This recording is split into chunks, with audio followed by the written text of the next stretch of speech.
This 1957 Chevrolet Nomad was filmed at the 2024 Cherokee Rod Run, Cruise the Smokies, in Cherokee, North Carolina.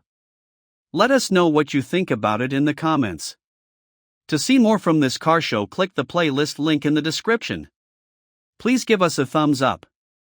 Subscribe for free to our YouTube channel to see all of our upcoming videos.